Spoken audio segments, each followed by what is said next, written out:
अभी हम next topic की तरफ चलते हैं, वो आ जाता है रसशास्त्र का विकास। ठीक है, तो यहाँ पर जो रसशास्त्र का विकास किया गया है वो काल के अकॉर्डिंग बताया हुआ है। ठीक है ना, प्रारंभिक काल जो बताया गया है वो बताया गया कि 5 to 8 ईस्वी में हुआ। उसके बाद मध्य काल जो है वो 9 to 12 ईस्वी में है।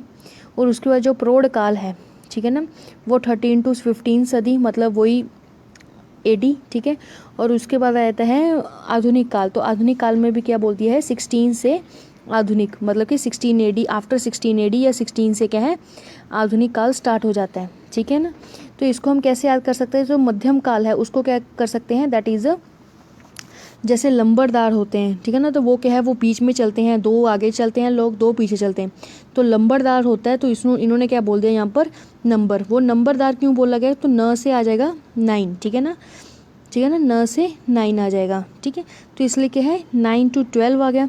उसके बाद प्रौढ़ काल। प्रौढ़ काल क्या होता है, इसमें हमने लिखा गया कि क्या तेरा क्या मेरा पाजी। ठीक है, तो क्या तेरा क्या मेरा, 13 से याद कर लेना है कि 13। ठीक है, 13 से स्टार्ट होता है पाजी, पा से आ जाएगा 15। ठीक है, तो ये बताया गया है। उसके बाद नेक्स्ट अगला आता है कि रसशास्त्र का क्या है, विभिन्न दिशाओं से क्या करने के लिए कर्म योग काल है। ठीक है ना, योग्य कर्म कौन कौन से, तो उसको हम कैसे करेंगे, पूर्व दिशा, पश्चिम दिशा, दक्षिण दिशा, उत्तर दिशा, आग्नेय दिशा, नैऋत्य दिशा, ईशान दिशा। ठीक है, ऐसे करके क्या है बताया गया है। तो उसमें कैसे याद करना है, तो सबसे पहले आपको इस तरह यहाँ पर जो साइड में टेबल बना है वो बना लेना है।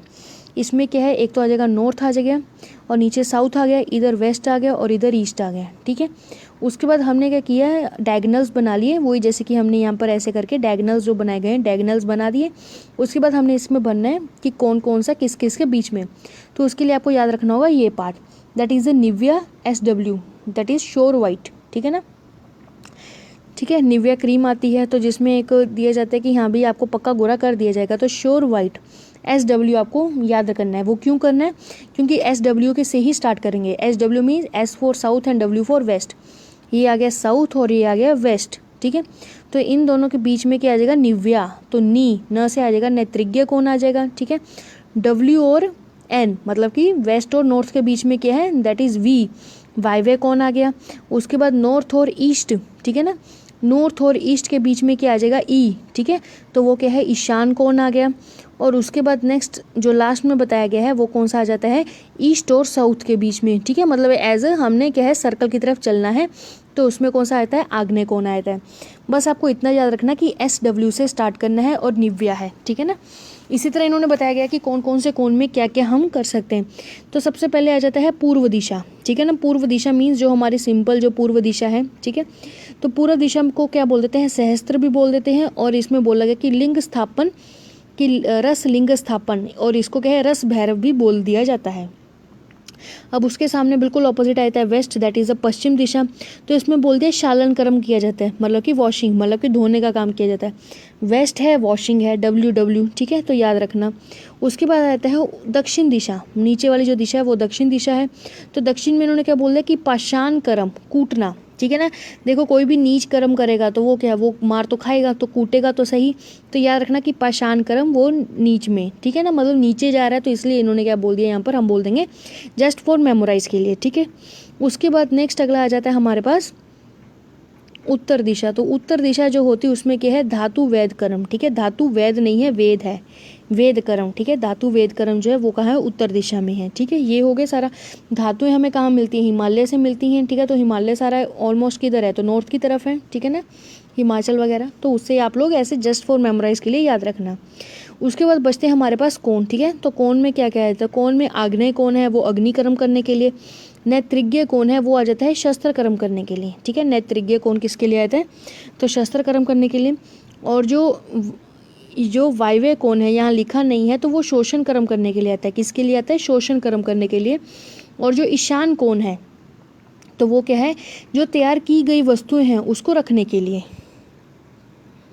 ठीक है, इस तरह क्या बताया गया है। उसके बाद नेक्स्ट अगला आता है धन्वंतरी भाग।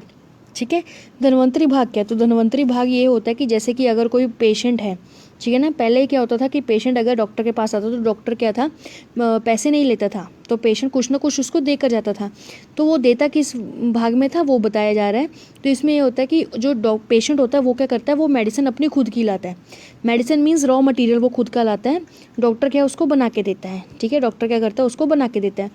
लेकिन फिर वो यही होता है कि जो डॉक्टर है उसको क्या चीज़ बना के दे रहा है, तो पेशेंट अगर जैसे कि यहाँ पर बताया गया कि अगर कोई रस है, तेल है, घृत है, ठीक है ना, अगर डॉक्टर क्या है पेशेंट के लिए वो बना के दे रहा है, ये बात अलग है कि जो पेशेंट है वो रॉ मटेरियल सारा डॉक्टर को दे रहा है, लेकिन फिर भी उसमें क्या है आधा भाग डॉक्टर को दिया जाता है, ठीक है ना, उसको क्या बोल देते हैं धन्वंतरी भाग। जो क्या पेशेंट के द्वारा एक डॉक्टर को दिया जाता है उसको हम क्या बोल देते हैं धन्वंतरी भाग। इसमें क्या, इसमें ये बताया गया कि अगर क्या है कि तेल हो, रस हो, घृत हो, तो उसके लिए आधा भाग देना चाहिए, मतलब अगर 100 ग्राम है तो उसमें 50 ग्राम क्या है डॉक्टर का होगा, ठीक है, उसको देना है। अवले हेतु, अगर अवले बनाना है तो 1/8 भाग देना है। अगर भस्म का, काष्ठ औषधियों का और गुटिका हेतु तो उसमें कितना आ जाता है, तो 1/7 भाग बताया गया है, ठीक है। जितनी भी सारी लिक्विड वाली चीज़ें हैं जैसे रस, तेल, तो वो हाफ देनी है। अवले जो है वो 1/8 है, जितने बाकी बच गए वो क्या है 1/7 आ गया, ठीक है। उसके बाद नेक्स्ट अगला आता है रुद्र भाग। तो रुद्र भाग क्या होता है, तो रुद्र भाग होता है जो जैसे जो फार्मासिस्ट होते हैं, ठीक है ना, वो आते हैं ना डॉक्टर के पास कि हमारी मेडिसिन बेचिए या इसको आप करिए, आगे प्रमोट करिए तो हम आपको देंगे। तो वो चीज़ है कि जब क्या है जो फार्मेसी वाला जो इंसान है वो क्या डॉक्टर को दे रहा है, तो वो कितना देता, तो उन्होंने बोल दिया कि कुछ भी वो दे, कुछ भी, तो वो कितना देगा 1/11, मतलब कि 11वां भाग क्या है वो देगा। तो उन्होंने बोला कि व्यवसायी द्वारा, व्यवसायी मीन्स वही कि जो फार्मेसी वाले जो आएंगे डॉक्टर के पास, कि वैद्य को दिया जाने वाले भाग को क्या बोल देते हैं, रुद्र भाग बोल देते हैं। क्या बोल देते हैं, रुद्र भाग बोल देते हैं। उसके बाद नेक्स्ट अगला आ जाता है हमारे पास मधुत्रय। तो एक मधुत्रय होता है, एक त्रिमधुक होता है और मधुक त्रयम होता है, ठीक है। तो याद रखना कि इसमें क्या 3 चीज़ें होती है, तो 3 चीज़ों के लिए क्या याद करना, तो याद करना आगम, क्या जाता है आगम, ठीक है, आगम हो गया। इसको भी उतार लो, वो जो राजनिकंठ उन्होंने क्या बोला हुआ है, आश्रम, ठीक है। अ से आ जाता है आज्य, ठीक है, ग से आ जाता है गुड़ और म से आ जाता है माक्षिक, ठीक है। आज्य, गुड़ और माक्षिक। आज्य का मतलब होता है घृत, गुड़ तो गुड़ हो गया, माक्षिक मतलब वही मधु होता है, तो वो किसने दिया है, रस तरंगिनी ने। यहाँ पर क्या है आज्य हो गया, रस राजनिकंडू में आज्य हो गया, श है तो श से शकरा है, इन्होंने गुड़ ना बोलकर क्या बोल दिया, शकरा बोल दिया, और वहाँ पर भी क्या है माक्षिक और इधर भी माक्षिक, ठीक है, मधु, ठीक है। उसके बाद नेक्स्ट अगला आ जाता है पंचामृत। तो पंचामृत किसको बोला गया है, तो जो कि हम जैसे कि जो शिवलिंग है उस पर चढ़ाते हैं ना पंचामृत, तो वही है कि गौ का दूध ले लेते हैं, घृत ले लेते हैं, दग्धि ले लेते हैं, मधु और शकरा, ठीक है। और पंचगव्य, अब जो गाय से ही जो प्राप्त होती हैं 5 चीज़ें वो कौन कौन सी, तो उन्होंने बोल दिया कि दूध, दही, घृत, गौमय, गौमय मतलब कि गोबर, और साथ में क्या है गौ मूत्र आ जाता है। उसके बाद क्षीर त्रय के आते हैं, तो क्षीर त्रय में बोल दिया अर्क, स्नूही और वट क्षीर, ठीक है। लेकिन चरक के अकॉर्डिंग क्या लिख लो साथ में कि चरक के अकॉर्डिंग कौन से 3 होते हैं, तो अर्क होता है, स्नूही होता है, और वट की जगह क्या होता है अश्मंथक, क्या होता है अश्मंथक होता है, ठीक है ना। उसके बाद नेक्स्ट अगला आता है द्रावकगण। तो द्रावकगण में इन्होंने क्या बोल दिया है कि गुड़, गुंजा, मधु, घृत, टंकन, गुगुल, ठीक है। तो इसको कैसे याद करना है, आगम, आगम याद कर लो पहले, आगम गु गुट, ठीक है ना, आगम गु गुट, ऐसे करके याद कर लेना कि जो द्रावक गण होते हैं वो क्या होते हैं आगम गु गुट। तो आ से आ जाता है आज्य, मतलब घृत आ गया, घृत है हमारे पास, ठीक है, देखते जाओ, घृत है हमारे पास। उसके बाद क्या आ जाता है ग से आ जाता है गुड़, गुड़ भी है हमारे पास। उसके बाद आता है म से क्या आ जाता है मधु, मधु भी है हमारे पास, माक्षिक मधु, ठीक है, आगम हो गया। उसके बाद क्या होता है गु, तो गु से क्या आ जाता है गुगलू, ठीक है ना, गुगलू, गु गुट, तो गु से आ जाएगा गुंजा, और ट से आ जाएगा टंकन, जिसको क्या बोल देते हैं सुख स्पर्शा और सुहागा नाम से भी बोला जाता है, ठीक है। तो द्रावकगण से क्या याद रखना कि आई एम गु गुड गुट, ठीक है। उसके बाद नेक्स्ट अगला आता है शारद्वय। इसमें यव क्षार और सज्जी क्षार आ जाता है। क्षार त्रय क्या होता है, तो उसमें आता है सज्जी क्षार, यव क्षार और सौभाग्य मीन्स टंकन आ जाता है। त्रिलो, ठीक है, त्रिलो में कौन सा आते हैं, स्वर्ण, रजत और ताम्र, ठीक है। पंचलो, पंचलो में याद रखना कि नागवंग इसमें क्या ऐड हो जाते हैं। उसके बाद नेक्स्ट अगला आ जाता है कि गहयांग, ठीक है ना, गहयांग पंचलो।